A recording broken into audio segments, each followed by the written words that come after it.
ख्वाब टूटे हैं मगर हौसले जिंदा हैं। ख्वाब टूटे हैं मगर हौसले जिंदा हैं। हम तो वो हैं जिससे मुश्किलें भी शर्मिंदा हैं। नमस्कार दोस्तों, मैं आपका दोस्त सागर कुमार राव स्वागत करता हूं आप सभी का आपके अपने YouTube channel study CBL classes में। दोस्तों, उम्मीद करता हूं आप सभी लोग बिल्कुल स्वस्थ होंगे, मस्त होंगे, अपनी पढ़ाई में, अपने एजुकेशन में, अपनी तैयारी में पूरी तरह से व्यस्त होंगे। आपकी पढ़ाई, आपके एजुकेशन और आपकी तैयारी में छोटा सा सहयोग देने के लिए मैं आपका दोस्त सागर कुमार राव आपके साथ जुड़ चुका हूं। आज का जो मेरा टॉपिक होगा वो होगा ब्रेन, मस्तिष्क, मानव मस्तिष्क। जो हमारा आज का टॉपिक है उसे हम कहेंगे मानव मस्तिष्क या मनुष्य का मस्तिष्क, जैसे भी आप टॉपिक को कंफर्म करिए। आज मैं आपको इतने आसान तरीके से मनुष्य के मस्तिष्क के बारे में बता के जाऊंगा। हालांकि मस्तिष्क को समझना तो बहुत जटिल है, लेकिन आज आप बायोलॉजिकल तरीके से इस मस्तिष्क को इतने आसान तरीके से सीखेंगे कि आप भी याद रखेंगे किसी ने मस्तिष्क आपको पढ़ाया था और आपको पूरा का पूरा तैयार हो गया। ठीक है दोस्तों, तो चलिए समय ना गवाते हुए टॉपिक शुरू करते हैं। और दोस्त, एक छोटी सी रिक्वेस्ट है, अगर आपको वीडियो अच्छी लगती हो तो अच्छे से अच्छे कमेंट किया करिए। और दूसरी चीज़, अगर चैनल पर नए हैं तो चैनल को सब्सक्राइब कर लीजिए, और अगर चैनल पे पुराने हैं तो चैनल को ज़्यादा से ज़्यादा लाइक करिए और शेयर करिए। ये आपकी जिम्मेदारी है, जो मेरी जिम्मेदारी है मैं तो बियर कर रहा हूँ। मैं अब आगे बढ़ने जा रहा हूँ, तो ध्यान से सेशन में बने रहिए और देखते रहिए। देखिए दोस्त, पहले तो हम जानते हैं कि इसकी स्थिति कैसी होती है। मस्तिष्क होता क्या है, इसकी स्थिति क्या है, और इसका आकार, आकृति, भार, ये सब के बारे में जो बेसिक चीज़ें हैं हम जान लेते हैं। सबसे पहले तो जानते हैं इसकी ये पाया कहाँ जाता है। कह रहा कि खोपड़ी के कंकाल में बंद, खोपड़ी के कंकाल में बंद मेरुरज्जु का अगला चौड़ा भाग मस्तिष्क कहलाता है। मेरुरज्जु का अगला चौड़ा भाग क्या कहलाता है? मस्तिष्क। हालांकि मेरुरज्जु और मस्तिष्क दोनों एक दूसरे से जुड़े हुए हैं, और उसका अगला चौड़ा भाग क्या होता है? मस्तिष्क। इसका जो आकार होता है, या हम आयतन भी कह सकते हैं, ये 1200 से 1500 सीसी का स्थान क्या करता है? खोपड़ी में घेरता है। ये 1200 से 1500 सीसी का स्थान खोपड़ी में घेरता है। अत्यंत विकसित और अति कोमल अंग है। सही बात है दोस्त। अत्यंत विकसित का मतलब इतना विकसित है कि अगर ये ना रहे तो मस्तिष्क ना रहने से पूरी शरीर बेकार, आप जानते हैं। तो मस्तिष्क जो है अत्यंत विकसित है। इसका भार औसतन 13 से 1400 ग्राम होता है, लगभग 1.5 किलो मान के चलिए। लगभग 1500 ग्राम के आसपास इसका भार होता है। आपके मस्तिष्क का भार लगभग 1.5 किलोग्राम है, मतलब लगभग 1500 ग्राम होता है। यह 3 प्रकार की मस्तिष्कावरण झिल्ली से बंद होता है। 1 झिल्ली, 2 झिल्ली, 3 झिल्ली। इसके अंदर आपका मस्तिष्क क्या है? सुरक्षित है। चलिए, मस्तिष्क का चित्र है। मैं इस पर 3 झिल्ली, एक लेयर यहाँ होगी, दूसरी लेयर यहाँ होगी, तो तीसरी लेयर यहाँ पर होगी। यानी मस्तिष्क जो है खोपड़ी में, खोपड़ी के अंदर 3 झिल्लियों से क्या होता है? सुरक्षित होता है। पहली झिल्ली का नाम हम आपको बताते हैं। इस पहली झिल्ली जो आपकी होती है उसको कहते हैं, देखिए, ड्यूरामीटर। जो पहली झिल्ली है, ये नीचे, सबसे नीचे वाली, इसको कहते हैं ड्यूरामीटर। उसके बाद दूसरी झिल्ली, ड्यूरामीटर सबसे बाहरी झिल्ली होती है। जो सबसे ऊपर वो ड्यूरामीटर है, तो बताने में कन्फ्यूजन था। देखिएगा, सबसे बाहरी झिल्ली जो है ये ड्यूरामीटर है। उसके बाद एरेक्नोइड, ये मध्य वाली झिल्ली है। और उसके बाद सबसे अंत में जो है क्या कि पायामीटर। पायामीटर जो है सबसे अंदर की झिल्ली है, जिससे मस्तिष्क सीधा स्पर्श करता है। तो मस्तिष्क जो है 3 प्रकार की झिल्लियों से ढका हुआ है। जो सबसे बाहरी झिल्ली है उसको हम कहते हैं ड्यूरामीटर, याद कर लीजिएगा।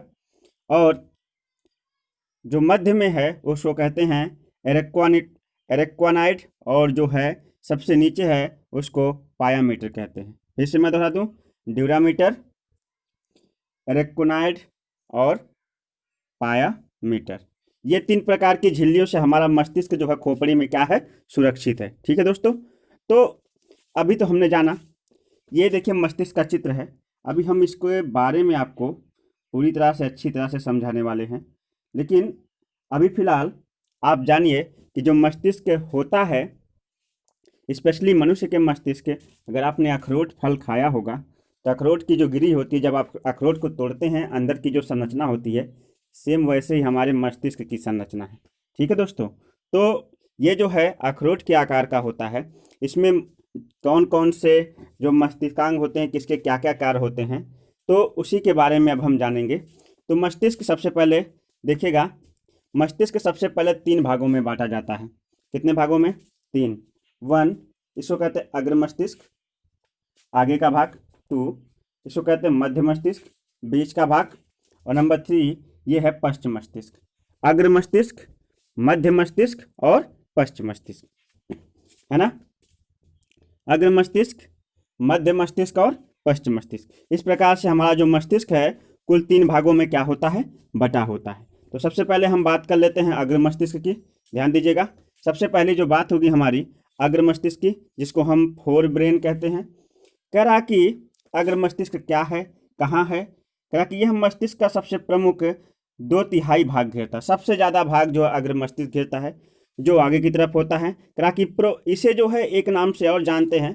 कंपटीटिव एग्जाम में ये प्रश्न जो है अक्सर आता है कि अग्र मस्तिष्क का दूसरा नाम क्या है, यानी उसका पर्यायवाची क्या है, जिस नाम से और हम अग्र मस्तिष्क को बुला सकते हैं। तो उसका वो दूसरा पर्यायवाची शब्द है, देखिए, प्रोसेफेलॉन। प्रोसेफेलॉन भी कहते हैं, इसे प्रोसेफेलॉन भी कहते हैं। भूलिएगा मत दोस्त, अग्र मस्तिष्क को प्रोसेफेलॉन भी कहते हैं। ठीक है ना। आपको कहीं पर कन्फ्यूजन हो तो आप कॉपी और पेन लेकर लिख सकते हैं। और यदि आपको लगता हो कि आपको जो है कुछ बेहतर मिल रहा है तो वीडियो को पॉज करके स्क्रीनशॉट भी ले सकते हैं। लेकिन स्क्रीनशॉट में आप काफ़ी चीज़ें, मेरी आवाज़ें नहीं रहेंगी। लेकिन रही बात, आप जो है इस चीज़ को एक कॉपी में नोट कर जाइए जहां अपने नोट्स पढ़ते हैं, ताकि बार बार ये शब्द आपके सामने आता रहे। तो अग्र मस्तिष्क को दूसरे नाम से भी जानते हैं, जिसका नाम है प्रोसेफेलॉन। ठीक है। कह रहा है, आगे देखिएगा, भी कहते हैं यह जो है 2/3 भाग जो है क्या करता है? मस्तिष्क का घेरता है। आगे भी कह रहा कि यह 2 भाग का बना होता है। अग्र मस्तिष्क में 2 भाग होते हैं मुख्य रूप से। पहला है सेरिब्रम, सेरिब्रम, और दूसरा है डाइएनसेफेलॉन। अग्र मस्तिष्क 2 खंडों में बटा होता है। याद करते चलिए, अग्र मस्तिष्क 2 खंडों में बटा होता है। पहला भाग है सेरिब्रम और दूसरा भाग है डाइएनसेफेलॉन। मैंने आपको कई सारी बातें बताई हैं। अगर मैं आपको समझाऊं तो देखिए, मैंने आपको जो पहले बताया कि अग्र मस्तिष्क का जो पर्यायवाची शब्द है, यानी इस नाम से भी अग्र मस्तिष्क को हम बुला सकते हैं, वो नाम है प्रोसेफेलॉन। ठीक है। अब चाहे आप अग्र मस्तिष्क कहिए, चाहे आप प्रोसेफेलॉन कहिए, यह जो है अग्र मस्तिष्क फिर आगे चलकर 2 भागों में क्या होता है? बढ़ जाता है। कौन कौन से भाग में? तो वहाँ पे आपका लिखा है सेरिब्रम और डाइएनसेफेलॉन। सेरिब्रम और डाइएनसेफेलॉन। ठीक है ना। अब इसके पहले भाग के बारे में पढ़ते हैं। सेरिब्रम कहाँ पर स्थित है, इसके क्या कार्य हैं, मैं आपको चित्र में दिखाऊं। सेरिब्रम को आप देखते रहिएगा ताकि ध्यान रहे आपको। देखिए दोस्त, इस चित्र में यहाँ पे सेरिब्रम है। थोड़ा सा मैं जूम करूँ चित्र को, आपके सामने आप देख पा रहे होंगे यहाँ पे सेरिब्रम लिखा हुआ है। सेरिब्रम जो है यह अग्र मस्तिष्क का भाग है और ये 3 लेयरों से बना होता है। अभी वो आपको आगे बताया जाएगा। तो सेरिब्रम के बारे में थोड़ा सा पढ़ लेते हैं, ध्यान दीजिए। कह रहा है कि सेरिब्रम, या इसको प्रामस्तिष्क भी कहते हैं। सेरिब्रम को एक और नाम से जानते हैं, प्रामस्तिष्क। काफ़ी कन्फ्यूजन हो जा रहा है, उसको क्लियर करते चलिए। अग्र मस्तिष्क का एक और नाम है जो मैंने आपको बताया है, वो है प्रोसेफेलॉन। अग्र मस्तिष्क का एक और नाम है जिसका नाम है प्रोसेफेलॉन। फिर उसके बाद जो है अग्र मस्तिष्क के 2 भाग होते हैं, सेरिब्रम और डाइएनसेफेलॉन। तो जो सेरिब्रम है उसका एक और नाम है जिसका नाम है प्रामस्तिष्क। क्या है? प्रामस्तिष्क। अब आप सेरिब्रम या प्रामस्तिष्क के बारे में ही क्या कर रहे हैं? अध्ययन कर रहे हैं। ठीक है, तो आगे बढ़ते हैं। कह रहा कि यह 2 गोलार्धों का बना मस्तिष्क का सबसे बड़ा भाग, लगभग 9/10 भाग जो है मस्तिष्क का क्या करता है? घेरता है। लगभग 9/10 भाग मस्तिष्क का क्या करता है? घेरता है। यह 2 गोलार्धों का बना होता है। कितने गोलार्ध? आधा गोलार्धी, आधा गोलार्धी, टोटल मिलकर 2 गोलार्ध ना। 2 गोलार्धों का बना होता है। और कह रहा कि मस्तिष्क का सबसे बड़ा भाग लगभग 9/10 भाग क्या करता है? मस्तिष्क का घेरता है। कह रहा कि आगे देखिएगा, ध्यान दीजिएगा, प्रत्येक सेरिब्रम गोलार्ध में 3 दरारें होती हैं। मैंने बताया था ना, अगर एक रोटी है उसमें 3 दरार खींच दी जाए, एक मैं खींच रहा हूँ, 2 और 3, तो बताइए कितने भाग में बढ़ गई रोटी? 1, 2, 3 और 4, यानी 4 भाग में बढ़ गई ना। तो अगर किसी गोल चीज पर अगर 3 लकीरें आप खींचते हैं तो केवल 3 लकीरें नहीं होती, बल्कि वो 4 भागों में क्या होती है? बढ़ जाती है। ठीक है, तो 1 2 3, 1 2 3 4, ठीक है। तो कह रहा कि प्रत्येक, अब समझिएगा जो कहना चाहता है, कह रहा कि प्रत्येक सेरिब्रम गोलार्ध में 3 गहरी दरारें होती हैं, जिनके कारण ये 4 भागों में बटा होता है। 4 भागों में कैसे बटा होता है मैंने समझा दिया। किसी गोलार्ध को अगर 3 लकीरें उसमें खींचेंगे तो वो स्पेशली कितने भाग में बढ़ जाएगा? 4 भाग में। ठीक है ना, इसमें कोई कंफ्यूजन नहीं होना चाहिए। अब आगे बढ़ते हैं। 3 गहरी दरारें होती हैं जिसके कारण में 4 भागों में क्या हो जाता है? बढ़ जाता है। तो सेरिब्रम में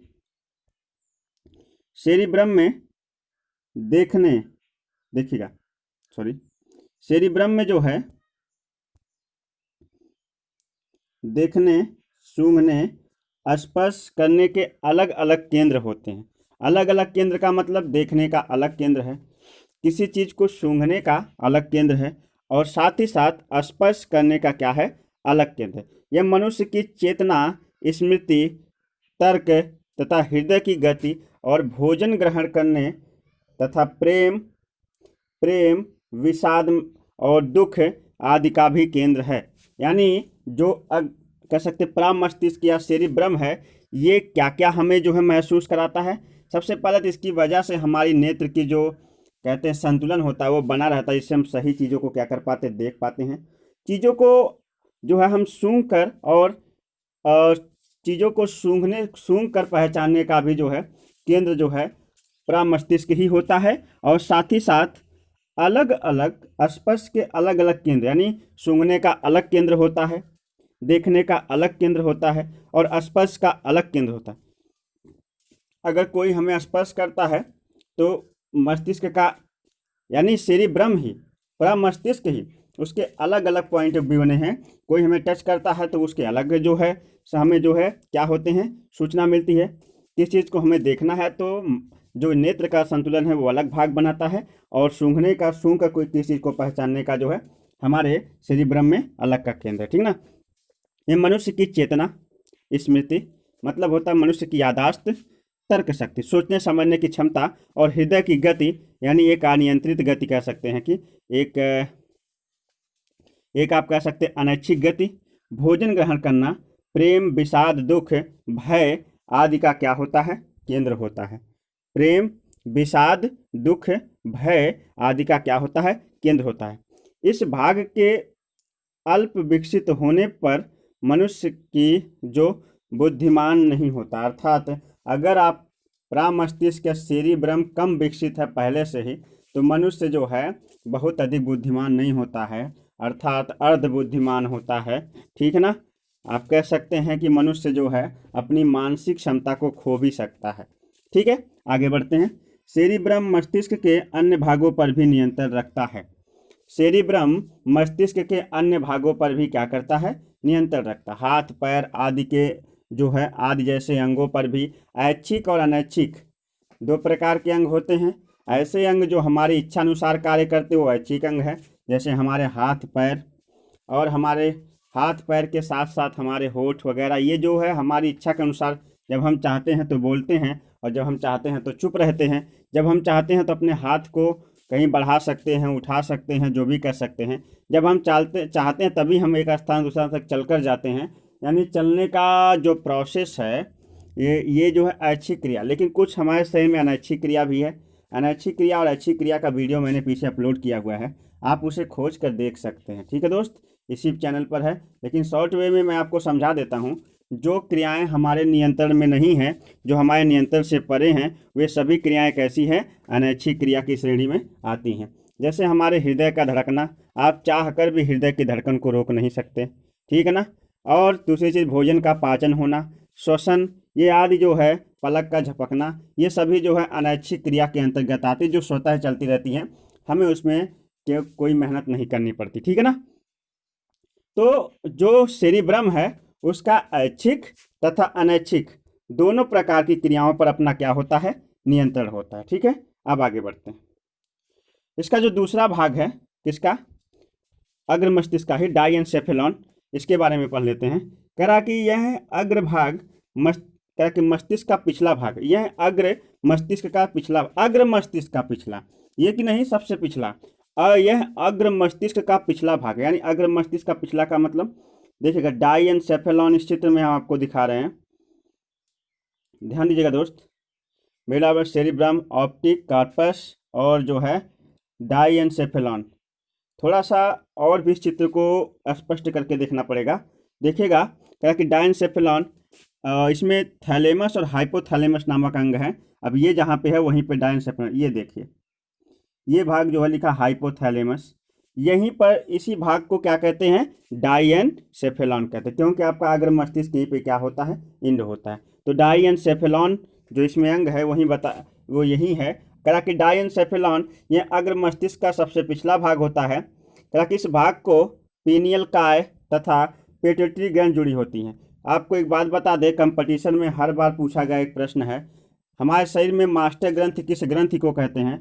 कह रहा कि which glands cause the master glands, यानी कौन सी ग्रंथि को मास्टर ग्रंथि के नाम से जानते हैं। तो दोस्त आप याद रखिएगा, पीयूष ग्रंथि को, अगर हिंदी में लिखा रहेगा पीयूष ग्रंथि तो उसे मास्टर ग्रंथि कहते हैं, और अगर इंग्लिश में लिखा रहेगा तो पिट्यूटरी ग्लैंड्स कहते हैं। क्या कहते हैं, पिट्यूटरी ग्लैंड्स, ठीक है ना। तो ये जो है हमारे मस्तिष्क के पास होती है, मस्तिष्क में स्थित होती है, जो अंगों पर नियंत्रण करती है। इस कारण से इस ग्रंथि को हम मास्टर ग्रंथि कहते हैं, ठीक है।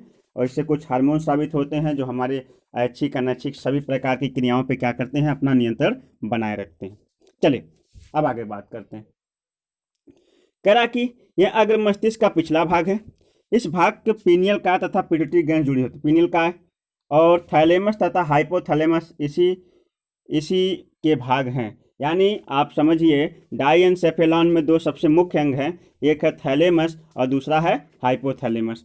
डाइएन्सेफेलॉन के दो सबसे मुख्य भाग हैं, एक है थैलेमस और दूसरा है हाइपोथैलेमस। कहा कि थैलेमस क्या क्या थैलेमस से महसूस होता है, जरा वह जान लेते हैं।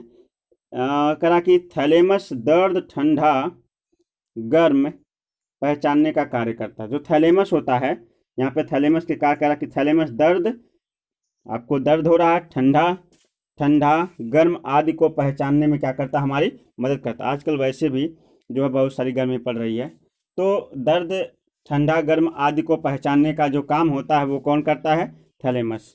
अब उसके बाद हाइपोथैलेमस क्या क्या महसूस कराता है।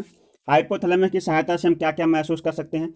जैसे थैलेमस की सहायता से तो हम जो है गर्म, ठंडा और साथ ही साथ दर्द महसूस कर पाते हैं, ठीक है ना।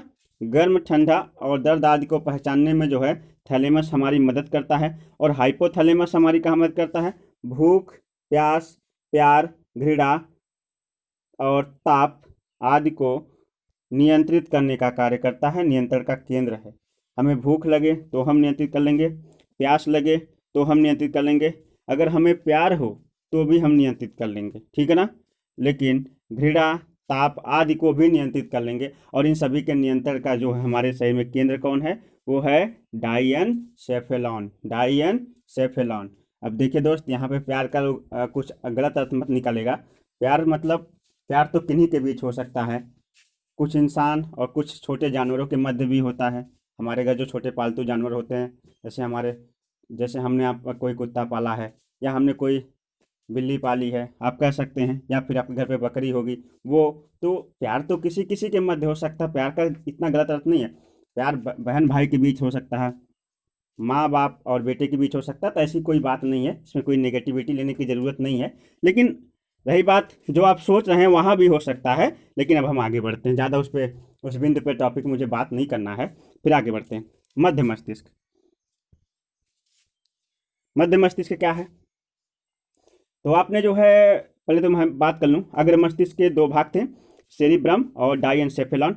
तो डायनसेफेलॉन के भी दो भाग थे, थैलेमस और हाइपोथैलेमस। थैलेमस किस चीज़ को नियंत्रित करता है, आप इसको पढ़ चुके हैं। हाइपोथैलेमस किन किन चीज़ों को नियंत्रित करता है, उसको आप पढ़ चुके हैं। अब हम आ जाते हैं उसके जो है मध्य वाले भाग पर, जिसको हम कहते हैं मध्य मस्तिष्क। ये जो है मध्य मस्तिष्क जो है ज़्यादा जंजाल का नहीं है, इसमें बहुत कुछ नहीं पढ़ना है, लेकिन फिर भी बहुत ही इंपॉर्टेंट है। मध्य मस्तिष्क, इसको आप मिड ब्रेन कहते हैं। मिड ब्रेन, मिड मतलब होता है मध्य, क्या कि यह भी दो भागों का बना होता है। पहला होता है, देखिए, कार्पोरेला या कारपोरा, कारपोरा कॉन्ड्रीजेमिना, कारपोरा कॉन्ड्रीजेमिना, कारपोरा कॉर्पोरा कॉन्ड्रीजेमिना, ठीक है ना। पहला भाग है कॉर्पोरा के, देखिए कॉर्पोरा है, कॉन्ड्रीजेमिना है, नाम थोड़ा अटपट सा है, लेकिन इसको आप बोल लेंगे कारपोरा कॉन्ड्रीजेमिना, ठीक है ना। और जो इसका करा कि कारपोरा कॉन्ड्रीजेमिना की बात अगर करें तो हम, यह 4 ठोस पिंडों का बना होता है। यह दृष्टि ज्ञान से संबंधित होता है, यानी हमारी आंखों को नियंत्रित करने का कार्य कारपोरा कॉन्ड्रीजेमिना करता है। हमारी आंखों के संतुलन यानी दृष्टि संतुलन को बनाए रखता है। करा कि इसमें दृष्टि तंत्रिकाएं मिलकर नेत्रों को जाती हैं, यानी आंख के पास, यानी कारपोरा कॉन्ड्रीजेमिना से तंत्रिकाएं जो निकलती हैं, वो सूचना संचार तंत्रिकाएं, वो हमारे नेत्रों तक जाती हैं और नेत्रों के संतुलन आदि को देखने की क्षमता को नियंत्रित करती हैं, ठीक है ना। अब उसके बाद नेक्स्ट है प्रामस्तिष्क वृंत या प्रामस्तिष्क वृंत या सेरिब्रल करा कि पेंडिकल, सेरिब्रल पेंडिकल। ये देखिए, ये भाग जो है सेरिब्रल पेंडिकल कहाँ पर है, सेरेलम भी कह सकते हैं इसे, यहाँ पे स्थित है, देख रहे हैं ना। तो यही ये मध्य में है। आगे चलते हैं। कह रहा है कि आप इसे सेरिब्रल पेंडिकल कह सकते हैं। जो जंतु, यह आपके जो है जंतुओं में क्या कार्य करता है, इसके कार्य के बारे में तो विशेष कुछ चर्चा नहीं है, लेकिन मान के चलिए कि इसका कार्य होता है कि यह कहता है किसी चीज़ को जो है मध्य अवस्था में स्मृति बनाए रखने के लिए रखता है। जैसे मैं आपको बताऊं, याददाश्त 3 प्रकार की होती है। पहली, जो हम तुरंत सुनते हैं तुरंत भूल जाते हैं, ठीक है ना। दूसरी, जो हमें याद भी रहती है और नहीं भी रहती है, हमें कोई बात याद दिलाता तुरंत याद आ जाती है, वो हमारी दूसरी बात याददाश्त है। और तीसरी जो होती है वो हम भूलते ही नहीं हैं। अब मैं बताऊं कौन कौन सी बात जो है, जैसे आपसे कहा गया जाओ बाजार, जाओ दुकान से एक जो है माचिस लेते आओ, आप गए दुकान से माचिस लेकर आए, ये आपके अग्र मस्तिष्क की बात थी। आप कुछ ही देर तक याद रखें, माचिस आ गई, काम खत्म, बात वहीं पे ख़त्म करते हैं, ठीक है। अब मध्य मस्तिष्क, किसी ने आपको कोई बात बताई हो, आप उसको सुने भी हो, मगर आप उसको कुछ देर बाद, कुछ दिनों बाद वो आपसे पूछे क्या मैंने आपसे कोई बात बताई थी, अगर वो बात आपके मजे की है तो आप याद रखेंगे, और अगर आपके मजे की नहीं तो आपने कहा कुछ नहीं, लेकिन जब वो आपको याद दिलाएगा तो आपको सारी बात डिटेल में क्लियर याद आ जाती है। और जो तीसरी याददाश्त होती है, जो सबसे डीपली कही जाती है, वो हमारे पिछले पश्चिम मस्तिष्क में जाके बैठ जाती है। उस याददाश्त की बात करें तो वह कभी नहीं डिलीट होती। जैसे आपका नाम, आपके मम्मी पापा का नाम, हमारा एड्रेस, हाँ, और हमारा कभी कभी फ़ोन नंबर भी इसमें आता है, जो करंट में है वो, अगर हमें याद है तब। और कुछ दोस्तों के भी फ़ोन नंबर्स होते हैं, कुछ लोगों के एड्रेस, कुछ लोगों के चेहरे, ये सारी चीज़ें ना जो है हमारे पश्चिम मस्तिष्क में है। और बहुत सारी ऐसी चीज़ें हैं जो हमारे पश्चिम मस्तिष्क में है। जो चीज़ें पश्चिम मस्तिष्क में चली जाती हैं वो बहुत समय तक याद रहती हैं, बस मुश्किल यही है कि पश्चिम मस्तिष्क में जाती नहीं है। लेकिन एक बात बताएं, जितना याद करना ज़रूरी है, उससे कहीं ज़्यादा भूलना भी ज़रूरी है। क्योंकि अगर आप चीज़ों को भूलेंगे नहीं, तो अगर इंसान कभी चीज़ों को भूलेगा नहीं तो पागल हो जाएगा, ठीक है ना। तो चीज़ों को याद भी रखिए एक लिमिट तक, और जब उसकी आवश्यकता ख़त्म हो जाए उसे भूलने का प्रयास कीजिए। क्योंकि जानते हैं कि जब तक आप पुरानी चीज़ों को हटाएंगे नहीं, तब तक नए विचार आपके अंदर आएंगे नहीं। तो पुराने विचारों को हटाने का प्रयास करिए और नए विचारों को मन में लाने का प्रयास करिए। आगे बढ़ते हैं, इसी के साथ पश्चिम मस्तिष्क की बात करते हैं। पश्चिम मस्तिष्क, पिछला मस्तिष्क, इसको अनुमस्तिष्क भी कहते हैं। पश्चिम मस्तिष्क पिछला मस्तिष्क है, इसको आप हिंड ब्रेन भी कह सकते हैं। यह है प्रामस्तिष्क तथा पिछले भाग कराकी है प्रामस्तिष्क। प्रामस्तिष्क जो होता है, प्रामस्तिष्क मतलब आप कह सकते हैं कि इसको प्रामस्तिष्क को हम मध्य मस्तिष्क भी कहते हैं। प्रामस्तिष्क के पिछले भाग से यह क्या होता है, की ओर होता है, क्योंकि वहीं शुरू होगा। और कराकी है प्राम मस्तिष्क से छोटा तथा 2 भागों में क्या होता है, बटा होता है, सेरिबेलम और मेडुला ऑब्लांगेटा, है ना। सेरिबेलम और इसके 2 भाग होते हैं, सेरिबेलम व मेडुला ऑब्लांगेटा। मैं आपको दिखाता हूँ सेरिबेलम कहाँ पे है। देखिए सेरिबेलम, पहले मेडुला ऑब्लांगेटा जान लेते हैं। सबसे नीचे भाग देखिए यहाँ पे आपका होता है मध्य मस्तिष्क के सबसे नीचे, ठीक है ना। और सेरिब्रेलम जो है, सेरिब्रेलम आपका यहाँ पे है, यहाँ पे देखिए यहाँ पे लिखा है, सॉरी, सेरेबेलम ना। यही जो है आपका भाग कहाँ पाया जाता है, पश्चिम मस्तिष्क में। और मेडुला ऑब्लांगेटा कह रहा कि सेरिबेलम बड़ी ठोस व जटिल संरचना होती है। बड़ी होती है, ठोस होती है, व कैसी संरचना, जटिल संरचना। यह गति नियंत्रण, समन्वय, शरीर का संतुलन बनाए रखने, ऐच्छिक क्रियाओं पर नियंत्रण करता है। पश्चिम मस्तिष्क हमारी जो है गति पर नियंत्रण करता है। गति का मतलब हाथ और पैरों की गतियों पे, हम कितना तेज चल रहे हैं, हमें कितना तेज, यदि यह अनियंत्रित हो जाता है तो हमारी चलने की स्पीड बढ़ भी सकती है, या फिर हम गिर जाएंगे तुरंत, अपने शरीर का संतुलन ही नहीं संभाल पाएंगे, ठीक है ना। समन्वय, समन्वय का मतलब शरीर के संतुलन को बनाए रखना, शरीर का संतुलन। ऐच्छिक पेशियों पर नियंत्रण, यानी जो हमारी ऐच्छिक पेशियां हैं जिससे हम अपना कार्य करते हैं, हाथ पैर, मैंने बताया था ये हमारी ऐच्छिक पेशियां हैं। हमारे होंठ जिससे हम बोलते हैं मुंह से, वो हमारी ऐच्छिक पेशियां हैं, क्योंकि जब हम चाहते तभी बोलते हैं और जब हम चाहते तो चुप रहते। इन पर नियंत्रण करा कि मस्तिष्क पुच्छ अनुमस्तिष्क के सामने स्थित होता है। यानी कह रहा कि यह जो है आपका मस्तिष्क पश्चिम मस्तिष्क, या फिर आप कह सकते हैं पुच्छ मस्तिष्क के सामने क्या होता है, स्थित होता है। तो मस्तिष्क मुख्य रूप से कितने प्रकार का होता है, 3 प्रकार का। कौन कौन सा, अग्र मस्तिष्क, मध्य मस्तिष्क और पश्चिम मस्तिष्क। अग्र मस्तिष्क के कितने भाग होते हैं, 2 भाग। कौन कौन से, पहले तो अग्र मस्तिष्क जो है आपका प्राम मस्तिष्क के सेरिब्रम होता है, और उसके बाद डायेंसेफेलॉन। अग्र मस्तिष्क को प्रोसेफेलॉन भी कहते हैं। उसके बाद आगे बढ़ जाते हैं मध्य मस्तिष्क। मध्य मस्तिष्क के 2 भाग होते हैं, कार्पोरा क्वाड्रिजेमिना। उसके बाद जो है दूसरा भाग होता है प्राम मस्तिष्क वृंत या सेरिब्रम पेंडिकल ना, पेंडिकल। उसके बाद पश्चिम मस्तिष्क, इसके भी जो है आप कह सकते हैं 2 भाग हैं, एक है सेरिबेलम और फिर मेडुला ऑब्लांगेटा, ठीक है ना। तो उम्मीद करता हूँ आज की जो वीडियो रही, जो मैंने आपको मस्तिष्क, आज जो ये सारे अंग आप देख लीजिएगा कौन सा अंग कहाँ पे है। देखिए यहाँ पे सेरिब्रम है, घ्राणपिंड, पिट्यूटरी ग्लैंड्स, हाइपोथैलेमस और पोरस, यहाँ पे जो है पोर्स भी कह सकते हैं या पोन्स से, मेडुला ऑब्लांगेटा, मेरुरज्जु, सेरिबेलम, ऑप्टिक ग्लोब यानी नेत्र वाले, और जो है कॉर्पस कैलोसम और सेरिब्रम। ये सारी चीज़ें नीचे अंदर आ गई हैं। और अगर आपको वीडियो पसंद आती है तो आप इस वीडियो को ज़्यादा से ज़्यादा लाइक करें, चैनल को सब्सक्राइब करें और ज़्यादा से ज़्यादा अपने दोस्तों तक शेयर करें। और अगर वीडियो अच्छी लगती है तो अच्छे से अच्छे कमेंट्स करें। पर अगर चैनल पर नए हैं तो चैनल को ज़रूर सब्सक्राइब कर लीजिए, क्योंकि इस तरह के ढेर सारे जो है मनोरंजक वीडियो मैं आपके बीच लेकर आता रहता हूं, जो आपका ज्ञानवर्धन के साथ साथ आपका मनोरंजन भी करती है। और मिलता हूं इसी के साथ, इसी तरह से एक नए टॉपिक के साथ। तब तक के लिए नमस्कार, बाय बाय, जय हिंद।